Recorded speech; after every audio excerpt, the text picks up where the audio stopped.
fact, as India has emerged as the third largest startup ecosystem in the world, we've seen phenomenal growth.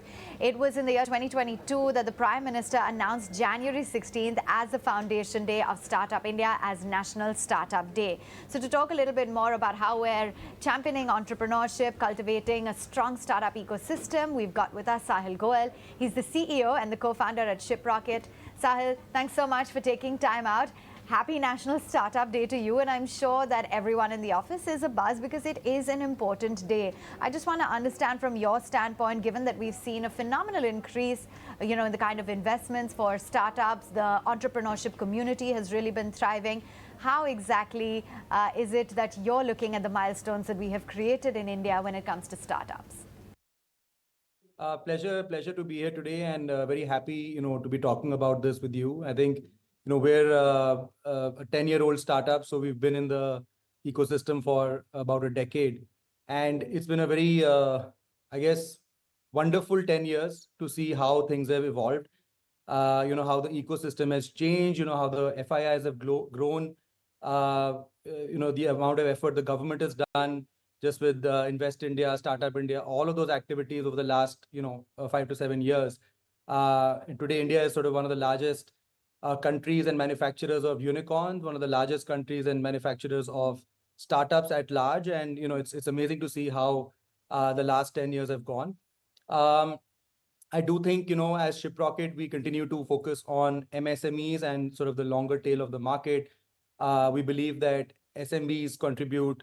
They're the heartbeat of India. They're what are driving our economy forward. They already make up about a third of the GDP, of the country today. And we think that that'll continue to creep up as India gets closer to achieving its 2047 mission.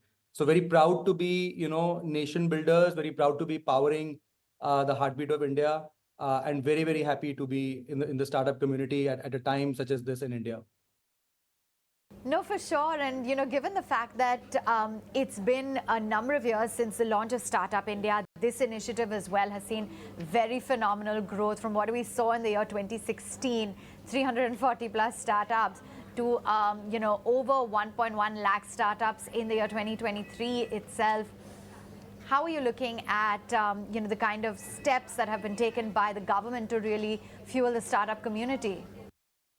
I'm not sure if I'm still on, but I think the government has played a big role in the last few years, where especially starting with Startup India, which was, I think, in 2016, 17, all the way through Make in India. Now there's a big focus on exports, so a lot of work happening towards that to be $1 trillion export country. If you talk about logistics, the government's worked on the national logistics policy, the ULIP platform. For payments, the government's introduced UPI.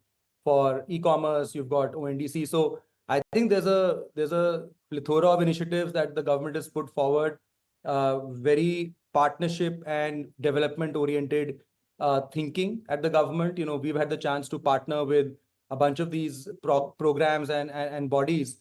We think that that's the only real way to go hand in hand between the private and the public and really achieve the dream for India as a nation. And you've been a huge advocate of MSMEs really fueling the digital economy. So tell us a little bit more about how Shiprocket really is enabling that dream for India, where MSMEs are going to be the key drivers for India's $1 trillion digital economy. See, I think MSMEs at large have been kept out of the game, so to speak, if I look at the last 10 years. And Shiprocket made its mission to basically get them in the game, to provide them the right tools and the platforms and the data, everything they need to actually run their business more effectively in the digital world.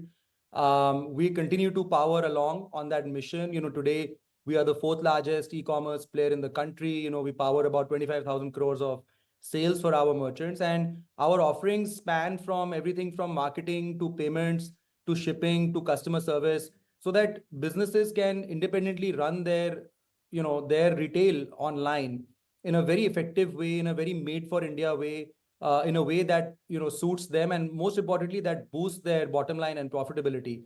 So I think Shiprocket continues to be on that path. We started with shipping then further went back into payments, are now focusing on marketing, and soon are getting into providing capital to MSMEs as well. So the view is to create a very vibrant platform where the entire ecosystem can participate, where SMBs can participate and avail of all of these services in a very seamless way. We've been very successful so far at doing that, and hope to continue moving forward on that path. Okay, I'm going to move right on, shift gears a little bit, Saahil, as we talk a little bit about the company's financials, outlook for Shiprocket itself, and there's so much buzz about the IPO, the timeline. When is it going to be? Is it going to be this year itself? Clear the air, clear the doubts. What is the update on your IPO? I think we continue to be IPO, or at least move towards being an IPO ready company. And I've said this before, where we believe that, as a platform company, as a company that is very much focused on India, it makes sense for a company like us to be publicly traded at some point. We are not on a reverse clock to be IPO on a certain date. I don't think we are there yet. But at the same time, work continues to happen towards, making sure that there's very solid governance, there's very solid kind of compliance, and sort of the discipline of running a public company. So I think being ready towards that end is something we continue to strive towards. No plans yet, to announce for IPO or anything like that. Sure, and what's the outlook on the gross merchandise value? How exactly do you see that shaping up? What is it on average, and how do you plan to scale it? We actually don't give any forward projections as a company, but I can tell you that the business continues to grow at a market plus kind of a scenario. So I do think we'll have healthy growth in the ending 24 as well as in 25. And Saahil, give us a sense as to how the company is really leveraging AI, ML technologies, IoT, because you're really at the forefront of it. Yeah, very much. And we continue to kind of build natively around AI. We've done it from the day we launched. One is to actually use AI at large within the organization itself to make our workforce more productive, more efficient, to be able to turn around solutions which couldn't be created before. So we use sort of large language models, that weren't available before. We're using a lot of our marketing tech that is getting created is using a lot of the copy and image generation that has come with the whole generative AI revolution as well.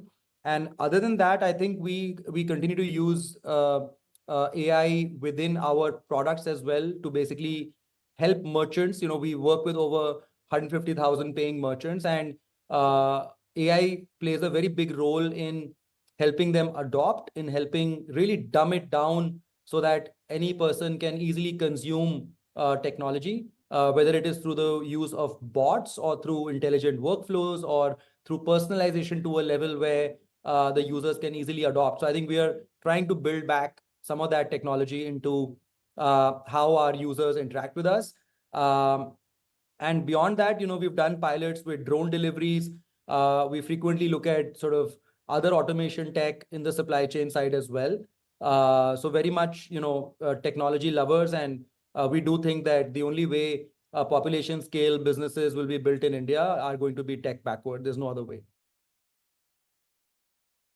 Time for a very quick break, but don't go anywhere. We've got lots lined up on the other side.